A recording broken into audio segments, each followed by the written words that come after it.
You're worthless trash. Nathan. The words hit the kitchen like a thrown plate. Sharp and deliberate, and everything in me narrowed to the sound of them. My name is Nathan Cole, and I'm 37. For the past 12 years, I've quietly built Grayfield Capital out of Denver, Colorado, a private investment firm that moves in shadows, shell companies, anonymous trusts holding corporations that bury my name so deep in paperwork the best attorneys need months to follow the trail. Clean, invisible, effective. That's how I like it. Powerful felt a long way off. Now as I stood in my father-in-law's kitchen watching him wave his mug, like it was a conductor's baton for insults, Victor Ames had been heaping that contempt on me for 3 years. Every family meal, every holiday, every time I crossed his threshold. She could have married a Patterson, a doctor. At least, he sneered, gesturing toward my wife. But no, she picked you. A man who won't even say what he does for a living. Maya sat at the breakfast table, methodically swirling her fork through her eggs as if the motion could stir sense into the room. She didn't look up. She didn't speak. She just kept at those eggs, as if they held some quiet answer for everything broken between us. Nathan works in finance, Dad? She finally murmured without meeting my eyes.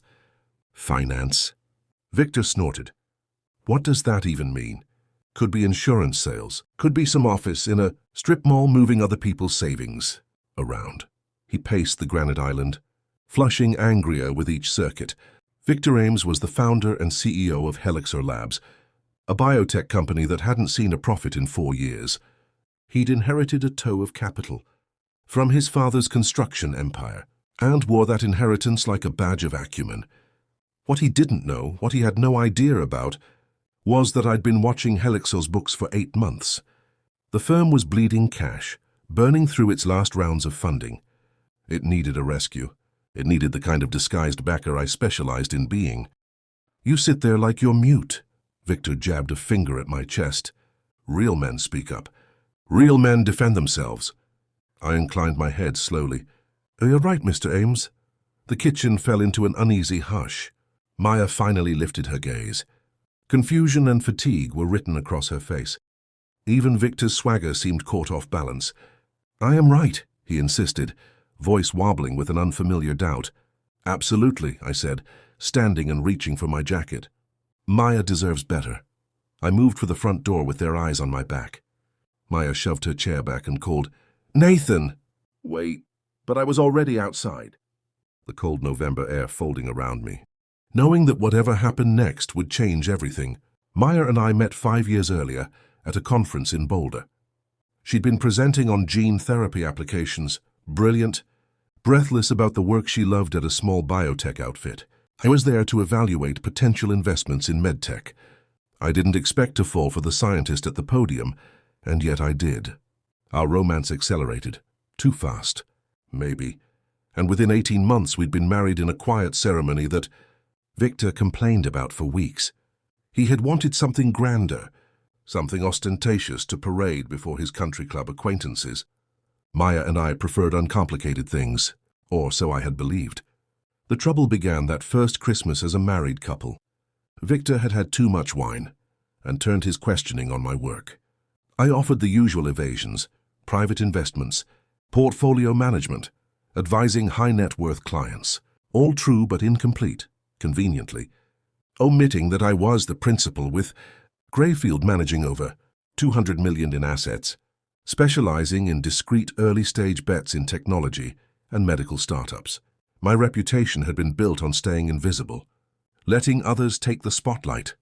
While I quietly collected returns most only dreamt of, Victor took my reticence as a character flaw, an absence of backbone. He started making barbed comments about my job and how a proper man would be more forthcoming. Maya would change the subject or laugh it off. She never told him to stop. She never defended me. The verbal attacks escalated. Victor mocked my clothes, my car, my so-called lack of ambition, comparing me to the doctors and lawyers he considered worthy. Each jab made Maya smaller in the room, the confident researcher. I'd married shifting into apology and explanation, pulling me aside after dinners with whispered regrets, promising it would improve. She never confronted her father. 3 months ago, I discovered something that reframed everything. While vetting potential investments, I dug into Helixer's funding and financials. The reality was stark.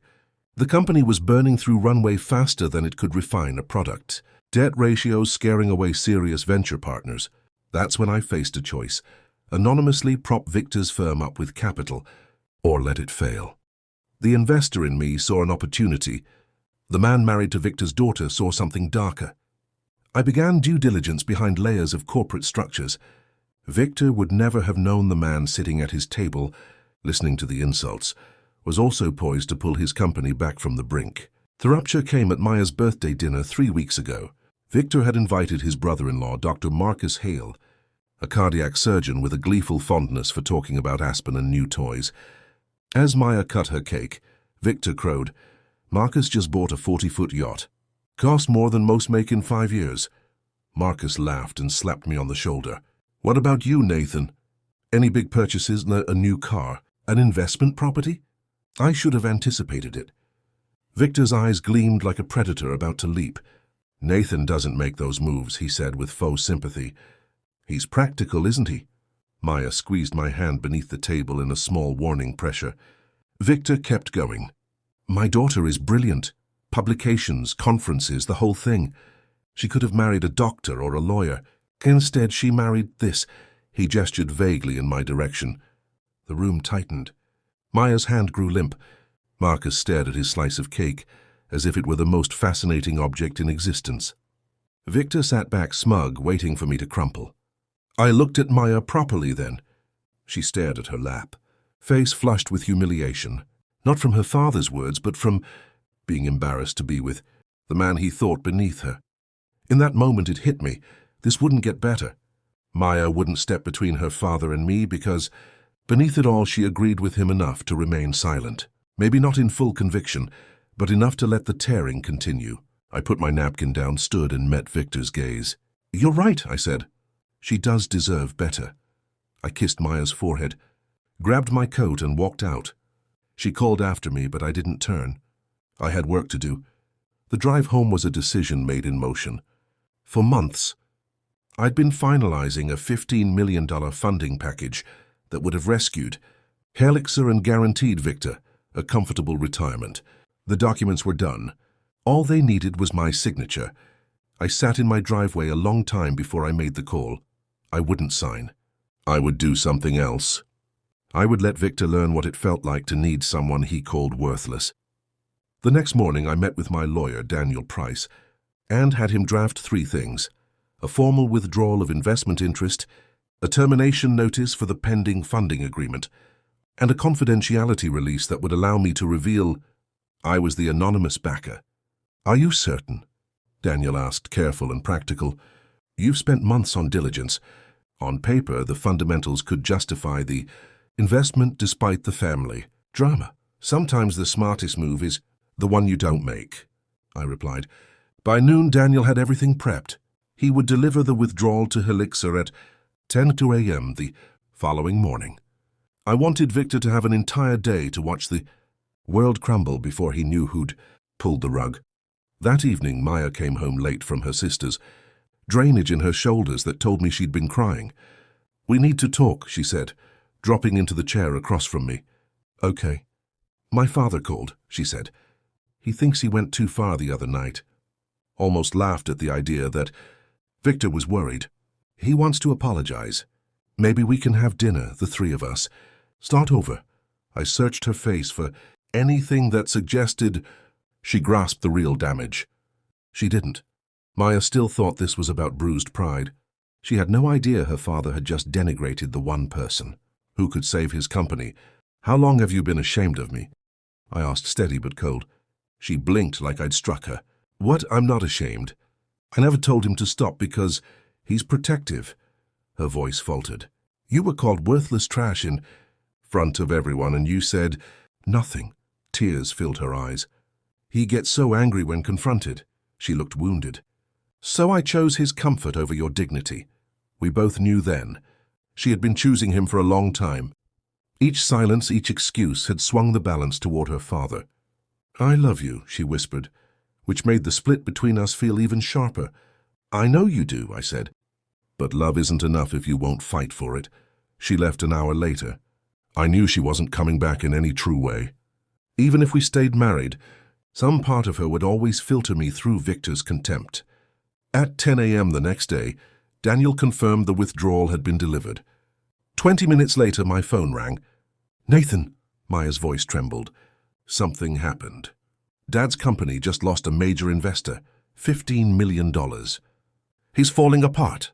I stayed quiet and listened to her breathe on the line. I know you work in finance, she said. Can you ask around? Maybe find out who pulled out? The irony was a slow, cold humor. She was begging me to locate the very person she sat across from at breakfast. I'll see what I can do, I lied gently. After we hung up, I set 2 messages to send the next morning. One to Maya and one to Victor. Both timed to arrive at exactly 10 a.m. along with Daniel's notice. By the afternoon, everyone would know the truth. That night, I reviewed Helixa's files again. My suspicions were confirmed. The company had been bleeding cash for 18 months. After a disastrous product launch, Victor had insisted on pushing despite contrary data from his R&D team. He'd overruled scientists who warned the compound wasn't stable enough for trials. The failed launch cost Helixa nearly $3 million and soured partnerships with 2 major pharma collaborators. Instead of taking responsibility, Victor had fired 3 senior researchers and scoured the market for fresh capital to paper over his decisions. Worse, Maya had been one of the dissenting voices. She'd written a meticulous memo explaining why the product wasn't ready. Victor dismissed her as cautious academic naysaying. When the launch flopped, he blamed the science and made her environment unbearable until she left for a smaller firm. She'd never told me the full scope, only that they'd clashed. What I heard from her former colleague, Dr. Claire Hines, made my jaw set. I called Claire. Nathan? She said after a beat. How's Maya? She's okay, I answered. I'm actually researching Helixor for a possible investment. Could I get your candid perspective on their research operations? Claire paused. Can I be blunt? Please. Victor Ames is the wrong person to run a biotech. He treats scientists like factory hands and makes ego-driven decisions. The neurotraxin launch. We had 6 months of data showing it was unstable. Maya wrote a 20-page analysis predicting failure. Victor pushed it anyway.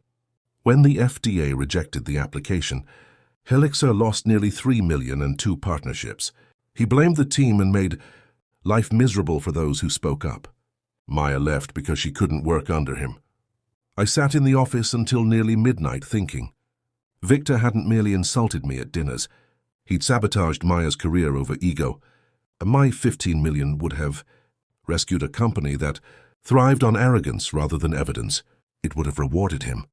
It would have allowed Maya to avoid the choice she'd been dodging. Pick her father or pick me. I wanted her to choose. I suspected which way she'd lean. The next morning, I finalized the withdrawal and ensured Daniel would deliver the termination at 10. I scheduled the texts to drop simultaneously. At 9:45, I called Maya. Nathan, is everything okay? She asked. I told her to sit down. You're scaring me, she said. I need you to sit down, I repeated. I'm the anonymous investor who pulled out of Helixor. Silence, long and loaded. What? She whispered. Greyfield Capital was prepared to invest $15 million in your father's company. I withdrew the offer yesterday. Her breath came quick and disbelieving. That's impossible. You don't have that kind of money. I own Greyfield, I said. We manage over $200 million. I've been the anonymous backer. Victor courted for 8 months. There was a rustle, a sob. This is a prank. Check your phone, I said. In 12 minutes, you'll get a text confirming what I told you. Your father will receive one too. Nathan, this doesn't make sense. If you had that capital, why didn't you tell me? Because I didn't need you to know, and because I wanted to see how your family treated the person they considered beneath them. Her voice broke. So this was a test. It was going to be an investment right up? Until your father called me worthless trash in front of everyone, and you said nothing. She began to cry. I should have defended you. I know.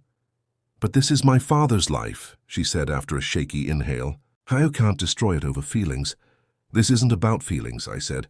It's about respect and consequences. At 10 a.m. my phone buzzed with confirmation. So did hers.